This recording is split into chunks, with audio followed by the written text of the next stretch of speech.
What up, y'all? Shouts with Jay, back at it again with another one. Today we're going to be talking about the CANIK TP9 Elite SC. Let's go over this one, right? So SC stands for subcompact. This is supposed to be in the smaller gun range. Actually one tier bigger than the Shield Plus, because the Shield Plus is considered a micro compact. So in size talk, this is one tier bigger. This has a 3.6 inch barrel. I feel like that's a pretty good barrel length for decent velocity. And compared to the grip length, it is pretty short, but that's to also maximize the concealability. So it all depends on what your goal is and what your preferences are. Switching over to the top side, the one thing I don't like, well, there are several points, right? But if there has to be one big thing, it's how thick it is. It is pretty thick, especially if you compare it to all the other models in its class. It might be even the thickest, but that can have a pro. The pro is that I feel like this mass, it absorbs a lot of the recoil whenever you're shooting it. So it is a really tame piece. I feel like it's really easy to shoot in this thing. So that's a good thing, right? So let's take a closer look right here. So as for the slide serrations, I do like the slide serrations. They are good. If I had to rate them, honestly, I'll give them like a 7 out of 10. Here in the back of the slide, the serrations go all the way from the bottom to the top. If you notice, most people don't bring this up, right, in their reviews, but it's something I noticed. The serrations, they fade towards the top. And that's not really the best thing, because if you're grabbing it from here, the back, you can kind of grip it at any angle right there. But for the front, you can't really grip the top part of the slide because it's really easy to slip. So you really have this bottom portion right here that you're working with. So that is a point I gotta knock down on the serrations. But for the back, they're pretty good, and at least they have something here, because just barely up until recently, Smith & Wesson didn't even offer any serrations in the front. So at least they put something there, right? So for the slide serrations, I'll give that like a 7 out of 10. Now the sights, I do like the sights. It's a front green fiber optic, and that's aside from the fact that it is optics ready. So that is something that I really like. The takedown, it's going to be similar to a Glock.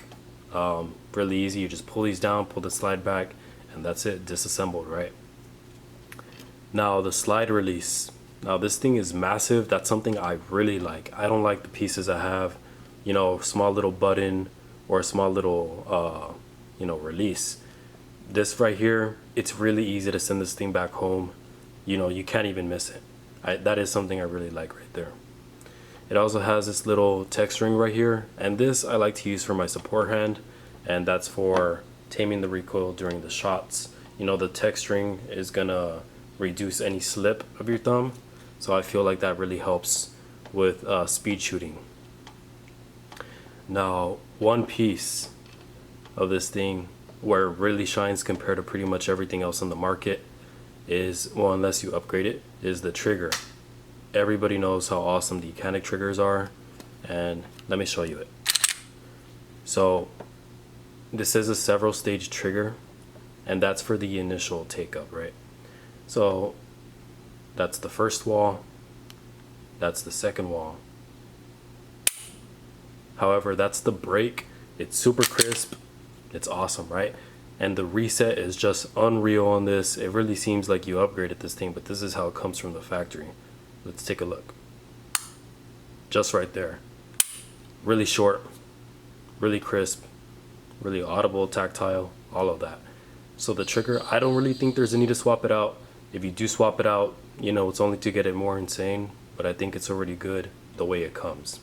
So trigger, honestly, I'll put that probably like a 9 out of 10 for what it is right out of the box. The text string, right? I really do like the text string. I think that they thought, very wise about what they did here. The text string where it pops out is on the back and the front, and that's where you grip it whenever you're gonna shoot this thing. And the side, it's smooth, and that's for if you're carrying appendix, you reduce belly rub, irritation, things like that. But if you're gripping it, the main points of contact for your hand are going to be the front and the back. So that's why they put that there. I think that was pretty smart. I really think that they did a good job in the texturing. One thing though that they could have done better is they could have put more texturing right here up in the front, but I get that some people want you know, a smooth surface right there, but I just feel like it's better if you have more texturing up here. You know, not the texturing like here in the front or the back, but at least this side texturing right here where it's still smooth. I think that they could have added that up front, up to the top, and it would have been even better. But you know, the texturing was good. I'll give that an 8 out of 10, right? So this mag release right here, it's a pretty big mag release. You know, I feel like you don't really need to swap this out. There are options out there in the market, but it's textured. You know, there are little serrations on it. You can't really miss it. I feel like it's in a good place. You know, it's not easy to accidentally hit, and you have to kind of mean it when you press it though, which is a good thing. You don't want it to be very sensitive to where you accidentally click it. You know, the magazine falls out during combat or anything like that. So let's take a look at how this thing looks with the magazines inserted. So right here, this is the 12 round magazine.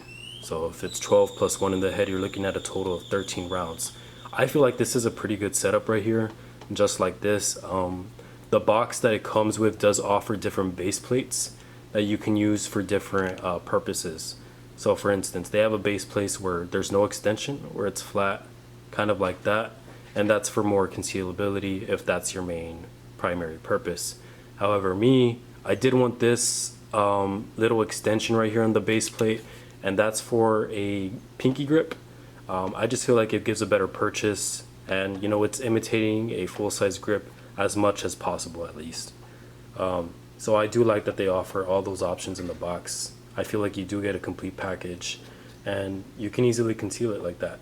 You know, that's aside from the thickness, right? But for what it is, how short it is, and the amount of rounds it carries, I think that's really good right there. So right here we're looking at what would be 13 rounds. So let's take a look at the other magazine that they offer.